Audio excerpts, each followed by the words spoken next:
Caught Offside with Andrew Gunling and JJ Devaney. Oh, yes! Caught Offside from the Upper West Side of Manhattan. Andrew Gunling and JJ Devaney. What's up, brother? International Week. That's what's up. Here we go. Yeah. The Nations League. Which I've still just about decoded.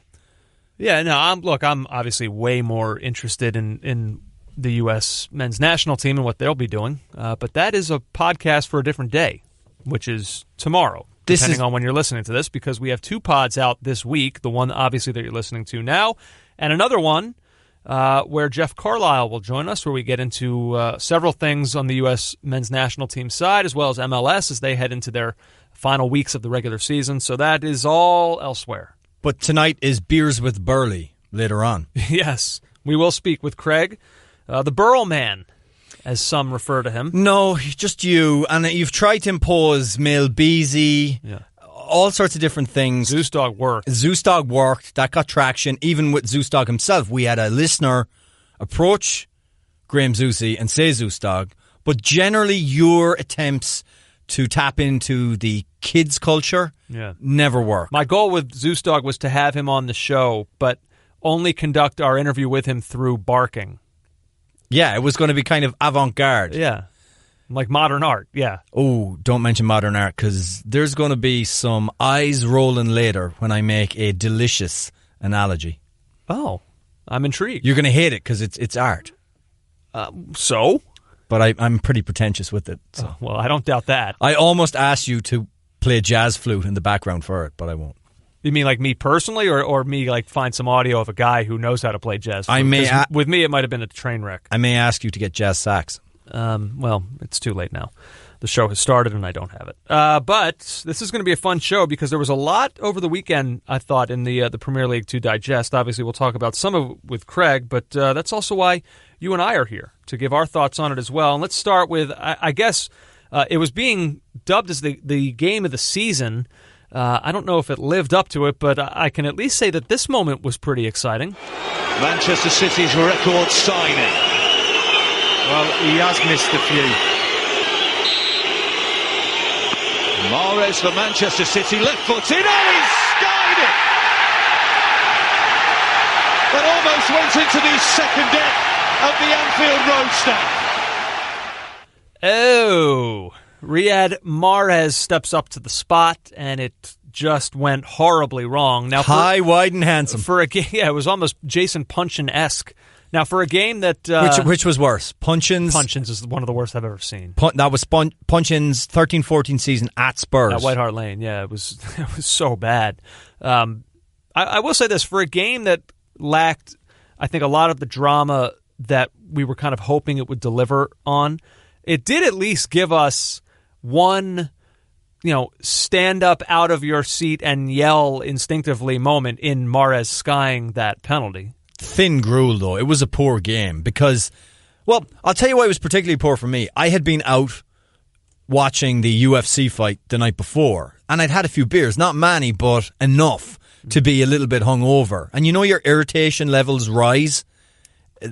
It's so hard to watch a game that frustrating with a bit of a hangover. There was one point, I'm almost ashamed to say this, because the purists, I can already feel them and their disgust marching confidently towards your timeline. The purists will tell me that, but the defending, and we'll talk about that because there's something to be said for it. But I'll say this, for what I was hoping to see going into that game, the two most, I would say, attack-minded teams in the league with the most lethal, three-man fronts in the league. For what I was hoping to see, I didn't get it. And at one point, I looked at Amanda, who wasn't paying any attention, but I needed to say something to somebody, and I just looked at her. I said, "This game sucks." And she said, "Oh, what?" I said, "This." No, she didn't say what. She said what? She didn't. She replied, she said, "Well, Man City are being cautious, and Liverpool have just played a centre-back in the fullback position because they're worried about getting attacked down the flanks like they've been exposed in the last 2 weeks. That's what she said. Well, that's the thing, and that's why the purists do have a certain leg to stand on here, because there is more to soccer than just blindly rushing back and forth up and down field, one attack after another. There was a little bit of a chess game right now between two of the best managers in the league, and I do think there is some appreciation to take in that. Well, there's also learning curves. What would we have thought of Pep Guardiola if it played out exactly the way the same fixture played out this time last year? We would think he is not the tactical genius that a lot of people think he is.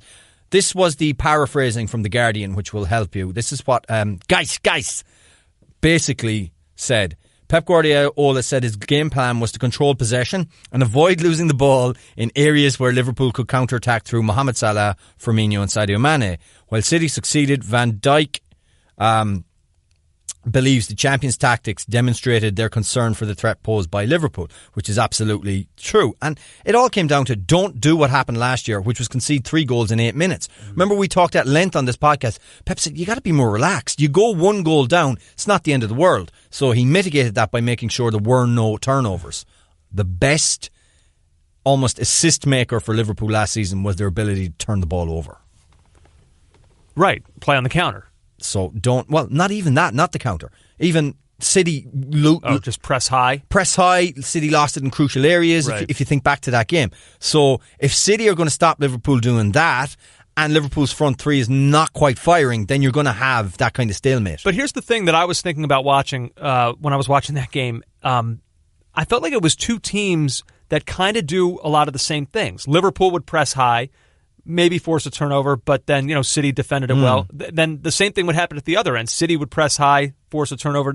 I felt like it was almost like that scene in Arrested Development when George Bluth is fighting his twin, Oscar Bluth, and they basically are sharing a brain because they're identical twins, and they continue to block all of each other's moves without even really thinking about it. Like, I felt like that was almost what I was watching. Two clones of one another kind of trying to battle back and forth, but it was like each one was a step ahead of the other. The term was they nullified each other. Yes. And but look at some of the things that Klopp did. Like playing Gomez in that fullback position was a nod to the fact that we were getting exposed a little bit down the flanks.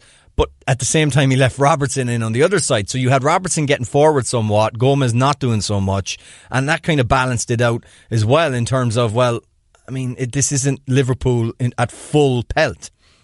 And also, it didn't give City any, if you're going to play like that, it didn't give City any chances, any channels to get into really, except the one time that they did, which ended up being the penalty. And Virgil van Dijk said it was a mistake on his part. It absolutely was. From that angle, you don't go diving in like that. That was one of the only things that disappointed me. I'm a big Leroy Sané fan. I enjoy his game. I think he's a great player. I don't know why he didn't start. I mean, he got off to this weird start to the season. His relationship with Pep, I don't really know the state of that relationship right now. You hear things about like what he's like in training, both from the German perspective and from the Man City perspective. But it's your biggest game of the year so far. He's coming in his last 3 games with a goal and 2 assists. Yeah, I kind of feel like give me your best 11.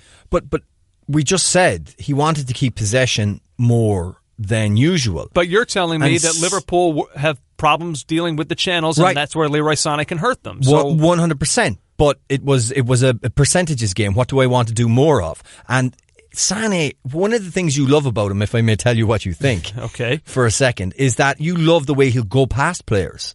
Yeah. Now, with that, he's an old-fashioned winger in many respects. He would slot into any team in the 1980s in England, running up and down the wings and tricky wing play. But the problem with that is the more take-ons you have, the more likely someone is to give the ball away. And I think he's more effective from a little bit wider of a position. So he went with Sterling and he went with Mahrez. And I feel as if he's coached Sterling to not just be the tricky fast winger who's going to take people on all the time. His ball retention is much better now at Manchester City than it was at Liverpool. So he just looked at the 2 options and he said, I think I'm going to achieve keeping the ball better with a Sterling than I am with a Sané. Before we move off this, I guess we do need to talk about the penalty decision and the decision of who to take it. It seemed to me, I know conflicting things have come out in the media over the past 24 hours or so. It seemed to me that this was a direction that came in from the sideline. It looked like NBC had an angle that showed Benjamin Mendy rushing in to tell both Jesus and Mahrez. No, it's Mahrez who's supposed to take it. I assume it's not Mendy making that decision. I assumed it was him bringing Pep's word onto the field. Look, Pep said afterwards he was not aware of the fact that Mahrez had missed 5 of his last 8 penalties. For a details guy like that is a bit shocking. I'm sorry. Like, if this isn't Pep Guardiola, if this was, some other random manager of like a mid-table team, we are killing him for that. I guess like the Benteke situation earlier on with when Milivojevic.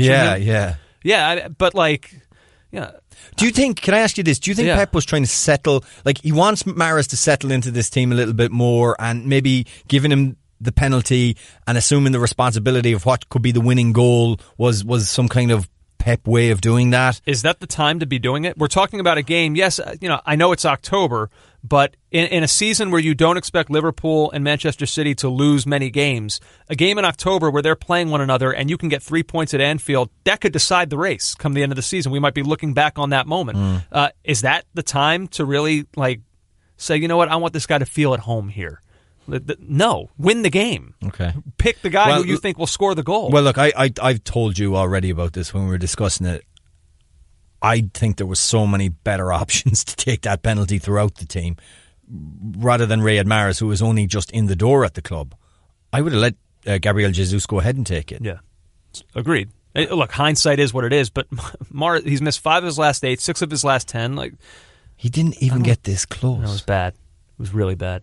So it ends 0-0. Who would have ever thought going into a game like that with those two teams that we'd be walking out of it 0-0? Certainly, I would not have. And I'm happy not to talk much more about it. Sure, and that's why we'll move on to another Manchester side in a far more dramatic game, I guess you would have to say. It's Manchester United. They win it 3-2 thanks to this. Young with the cross, and it comes in! Alexis! That's his Manchester United moment at last! In the 90th minute, in the shadow of the Stratford end, has he saved Jose Mourinho's job?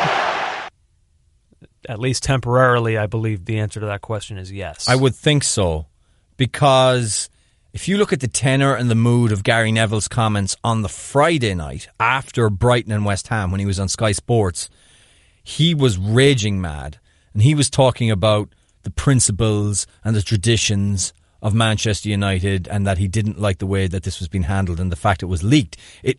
When I text you to say it looks like Jose's gone, it felt quite real, didn't it? That this was happening. Yeah, and I was so confused as to who it was that would have leaked a report like that to the Mirror. Yeah, and I still don't know what happened there. I still don't know how much truth there was to that report. If it was inevitable and then they were forced to change course because of what appeared to be an ugly PR hit that they were going to be taking, I don't know. I don't know either. Unless the Mirror got a phone call from a guy called Jose Gaudinho. Yeah, that's probably who called up in a desperate attempt to generate some news that he's going to get sacked, that maybe he wants out of this mess. But I don't think that was the case. It's funny, JJ, you talk about Gary Neville's comments. Doesn't it feel like there's no one to root for here? Now, I'm not saying that I don't want Mourinho to lose his job in disgrace, but by the same token, I believe that Mourinho has this pity party that Gary Neville, and you're hearing some people throw for Mourinho, also feels phony to me, because these are the same guys, not maybe Neville specifically, but the media at large has been crushing so much of Mourinho's decisions and his man management over the course of the season. A lot of Jose's current situation has been generated by Jose himself. So absolutely. I don't know how to feel about this. I just feel like there's no one to root for here. No, and look, I think Mourinho has been a great manager in the past. I love what he did at Inter in particular, maybe not so much at Chelsea, because it meant that it was Liverpool were on the business end of some of his good performances. But the other side to what Neville said is also it's also bollocks. Let's be honest, Andrew. There's nothing in any of these major clubs to talk about when it comes to principle and tradition when you're getting rid of a manager. Where was the principle and tradition of terminating David Moyes' contract, which was a long-term contract, 7 months or 6 months into it? Where was the principle and tradition when Frank O'Farrell, who was the manager of Manchester United, while Sir Matt Busby was still hanging around after his glorious term, I did a little bit of digging. Frank O'Farrell did a documentary about his 1 year at United. Where's the principle in Matt Busby approaching Farrell's wife at a dinner and saying,